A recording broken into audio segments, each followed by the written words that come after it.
ओम गणपत्याय नमः। ओम श्री गणेशाय नमः। ओम श्री दुर्गा दिव्ये नमः। ओम श्री दुर्गाये नमः। दुर्गा महारानी की जय। जय दुर्गा महारानी। ओम श्रीमद्देवी भागवत महापुराण परम प्रथम खंड। तुम्हें माता च पिता तुम्हें तुम्हें बंधु च सखा तुम्हें विद्या देवनं तुम्हें सर्वम देव देव। ओम नमः चंडिकाय नमः से दुर्गा दिव्ये नमः। ओम श्री दुर्गाये नमः। हर 83 अध्याय। राजा तालध्वज का विलाप और ब्राह्मण वेशधारी भगवान विष्णु के प्रबोधन से उन्हें वैराग होना। भगवान विष्णु नारद माया के प्रभाव का वर्णन। नारद जी बोले, मुझ विप्ररूप नारद को देखकर वे राजा तालध्वज इस पर आश्चर्य में पड़ गए कि मेरी वो पत्नी कहाँ चली गई और ये मुनिश्रेष्ठ कहाँ से आ गए। राजा तालध्वज बार बार यह विलाप करने लगे, हा प्रिय, मुझ वियोगी को विलाप करता हुआ छोड़कर तुम कहाँ चली गई हो। हे विपुल सुरोनी, हे कमल सदृश नेत्रों वाली, हे पवित्र मुस्कान वाली, तुम्हारे बिना मेरा जीवन, घर तथा राज ये सभी व्यर्थ। अब मैं क्या करूं। तुम्हारे वियोग में इस समय मेरे प्राण भी नहीं निकल रहे हैं। तुम्हारे बिना प्राण धारण करने से प्रेम धर्म भी सर्वथा विनष्ट हो गया है। विशाल नयनों वाली मैं विलाप कर रहा हूं, तुम मुझे प्रिय उत्तर प्रदान करो। प्रथम मिलन में मेरे प्रति जो प्रीति थी वह कहाँ चली गई। हे सुरसुभी, क्या तुम जल में डूब गई हो अथवा मछली या कछुए तुम्हें खा गए, या फिर मेरे दुर्भाग्यवश वरुण ने तुम्हें शीघ्र ही अपने अधिकार में कर लिया। हे सर्वाग्न सुंदरी, हे अमृत भाषिनी, तुम धन हो जो अपने पुत्रों के साथ चले गए। उन पुत्रों की प्रति तुम्हारा वास्तविक प्रेम था। यह तुम्हारे लिए उचित नहीं है जो कि दीन दशा को प्राप्त मुझ पति को इस प्रकार विलाप करता हुआ छोड़कर तुम स्नेह रूपी पास में बंधी हुई तुम स्वर्ग चली गई हो। हे क्रांते, हे प्रिय, मेरे पुत्र तथा प्राण प्रिय, तुम ये दोनों ही चले गए, फिर भी मुझ अत्यंत दुखित का मनन नहीं हो रहा। मैं क्या करूं और कहाँ जाऊं। इस समय पृथ्वी पर राम भी नहीं है, क्योंकि पत्नी वियोग जन दुख को एकमात्र वे रघुनंदन राम ही जानते हैं। इस जगत में निष्ठुर ब्रह्मा ने यह बहुत विपरीत कार्य किया, जो कि समान चित्त वाले पति पत्नी का मरण भिन्न भिन्न समय में क्या करते हैं।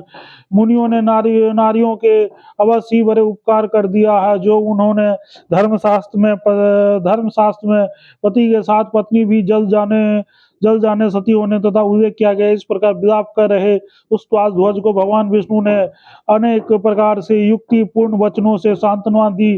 श्री भगवान बोले, राजेंद्र, क्यों रो रहे हो। तुम्हारी प्रिय भार्या कहाँ चली गई।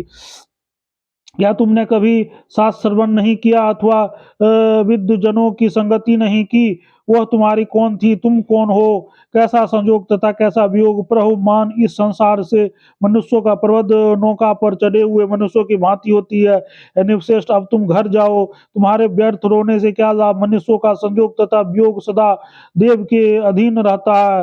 हे राजेंद्र, विशाल नयनों वाली इस किशोरी सुंदर स्त्री के साथ जो भोग करना था वो उसने आपने कर दिया। अब इसके साथ आपके संजोग का समय समाप्त हो चुका है। एक सरोवर पर उसके साथ आपका संजोग हुआ था, उसी समय इसके माता पिता आपको दिखाई नहीं पड़े थे। इस अवसर पर काक तालीय न्याय के अनुसार जैसे आया था वैसे ही चला गया। शोक मत कीजिए, काल का अतिक्रमण नहीं किया जा सकता है। अपने घर जाकर समय अनुसार प्राप्त भोगों का उपभोग कीजिए। वो सुंदरी जैसी आई थी वैसी चली गई, आप जैसे पाले थे वैसे ही है। हे राजन, अब आप घर जाइए और अपना कार्य कीजिए। आपके इस तरह रोने से वो स्त्री अब लौट तो नहीं आएगी। आप व्यर्थ चिंता कर रहे हैं। हे पृथ्वीपति, अब आप योग युक्त बनिए। समय अनुसार जिस प्रकार भोग आता उसी प्रकार चला भी जाता। अतएव इस सारहीन भव मार्ग में विषय में शोक नहीं करना चाहिए। ना तो अकेले सुख का संजोग होता है, ना तो दुख का। घटिए घटिए तंत्र की भांति सुख तथा दुख का भ्रमण होता रहता। हे राजन, अब आप मन को स्थिर करके सुख पूर्वक राज कीजिए अथवा अपने उत्तराधिकार को राज सौंपकर वन में निवास कीजिए। क्षण भर में नष्ट हो जाने वाला यह मानव शरीर प्राणियों के लिए अत्यंत दुर्लभ है। इससे प्राप्त होने पर सम्यक प्रकार से आत्म कल्याण कर लेना चाहिए।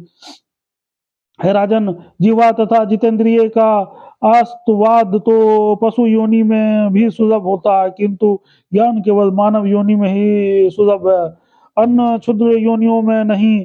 अतएव आप पत्नी वियोग से उत्पन्न शोक का परित्याग करके घर चले जाइए। यह सब उन्हीं भगवती की माया है जिससे संपूर्ण जगत मोहित है। नारद जी बोले, इस प्रकार भगवान विष्णु के कहने पर राजा तालध्वज उन लक्ष्मीपति को प्रणाम करके भली भांति स्नान विधि संपन्न करके अपने घर चले गए। अद्भुत वैराग को प्राप्त करके उन राजा ने अपने पुत्रों को राज सौंपकर वन के लिए प्रस्थान किया। उन्होंने तत्व ज्ञान प्राप्त किया। राजा तालध्वज के चले जाने पर मुझको देखकर बार बार हंस रहे उन जगतपति भगवान विष्णु से मैंने कहा, हे देव, हे देव, आपने मुझे भ्रमित कर दिया था। अब माया की महान शक्ति को मैंने जान लिया। स्त्री का शरीर प्राप्त होने पर मैंने जो भी कार्य किया था वो सब मैं याद कर रहा हूँ। हे देवादिदेव, हे हरे, आप मुझे यह बताइए कि जब मैं सरोवर में प्रविष्ट हुआ तब स्नान करते ही मेरी पूरी विस्मृति क्यों नष्ट हो गई। हे जगत गुरु, स्त्री शरीर के पाने से पश्चात उस उत्तम नरेश ध्वज की पति रूप में प्राप्त करके मैं उस प्रकार मोहित हो गया था जैसे इंद्र को पाकर सची। हे देवेश, मेरा मन वहीं था, चित्त वहीं था, वहीं प्राचीन देह था तथा वहीं लिंग रूप लक्षण भी था। तब हे हरे, मेरी स्मृति का नाश कैसे हो गया है। पर वो उस समय अपने ज्ञान के नष्ट हो जाने के विषय में मुझे बहुत महान आश्चर्य हो रहा है। रमाकांत, इसका वास्तविक कारण बताइए। वास्तविक कारण बताइए। स्त्री शरीर पाकर मैंने अनेक प्रकार के भोगों का आनंद लिया, नित्य मद्यपान किया तथा निषिद्ध भोजन किया। उस समय मैं स्पष्ट रूप से यह नहीं जान सका कि मैं नारद हूँ। इस समय मैं जिस प्रकार जान रहा हूँ वैसा उस समय मैं नहीं जानता था। विष्णु बोले, हे महामदे नारद, देखो ये सब खेल महामाया जनित है। उसके शरीर उसकी उसी के प्रभाव से प्राणियों के शरीर में अनेक प्रकार की अवस्थाएं उपस्थित होती रहती है। जैसे शरीरधारियों में जागृत, स्वप्न, सुपुसित तथा तुरीय अवस्थाएं होती है, उसी प्रकार दूसरे शरीर की प्राप्ति हो जो भी होती रहती है। इसमें संदेह कैसा। सोया हुआ प्राणी न जानता है, न सुनता है, न तो बोलता ही है, किंतु जाग जाने पर वही अपने संपूर्ण ज्ञात विषयों को फिर से जान लेता है। निद्रा से चित्त विचलित हो जाता है और स्वप्न से उत्पन्न होने वाला अनेक प्रकार के मनोभाव तथा मनोभेद उपस्थित होते रहते हैं। उस अवस्था में प्राणी सोचता है कि हाथी मुझे मारना आ रहा है, किंतु मैं भागने में समर्थ नहीं हूँ। क्या करूं, मेरे लिए कोई स्थान नहीं है जहां भी शीघ्र में भाग चलूं। कभी कभी प्राणी स्वप्न में अपने मित्र पितामह को घर पर आया हुआ देखता है। वो समझता है कि मैं उनके साथ मिल रहा हूँ, बात कर रहा हूँ, भोजन कर रहा हूँ। जागने पर वो समझ जाता है कि सुख दुख संबंधी ये बातें मैंने स्वप्न में देखी है। उन बातों को याद करके वो लोगों को विस्तार पूर्वक अपने बोरे में बताता भी है। जिस प्रकार कोई भी प्राणी स्वप्न में यह नहीं जान पाता है कि यह निश्चय ही भ्रम है, उसी प्रकार माया के ऐश्वर्य जान पाना अत्यंत कठिन है। नारद, माया के गुणों की अगम सीमा को ना तो मैं जानता हूँ, ना तो शिव तथा ना ही ब्रह्मा जानता है। फिर मंद बुद्धि वाला दूसरा कौन मनुष्य उसे पूर्णतः जानने में समर्थ हो सकते हैं। इस जगत का कोई भी प्राणी माया के गुणों को नहीं जान सकता है। यह संपूर्ण चराचर जगत सत्व, रज तथा तम, इन तीनों गुणों के संयोग से विरचित है। इन गुणों के बिना यह संसार क्षण भर में स्थित नहीं रह सकता है। सत्व गुण प्रधान, मैं सत्व गुण प्रधान हूँ, रजोगुण हूँ तथा तमोगुण हूँ। मुझे गौण रूप में विद्वान है। तीनों गुणों से रहित होने पर मैं अखिल भुवन का नियंता कभी नहीं जा सकता। उसी प्रकार आपके पिता ब्रह्मा रजोगुण प्रधान कहे जाते हैं।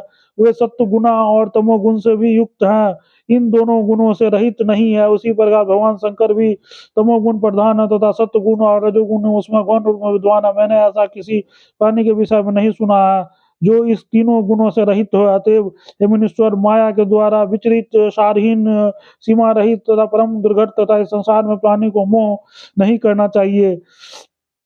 आपने अभी अभी माया का प्रभाव देखा है।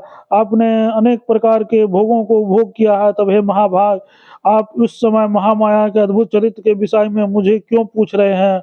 इति भागवत महापुराण संहिता षष्ठ स्कंधे माया प्रबल वर्णन नामो 300 ओम तत्सत। प्रेम से बोलो जगत जननी जगदम्बा माता की जय।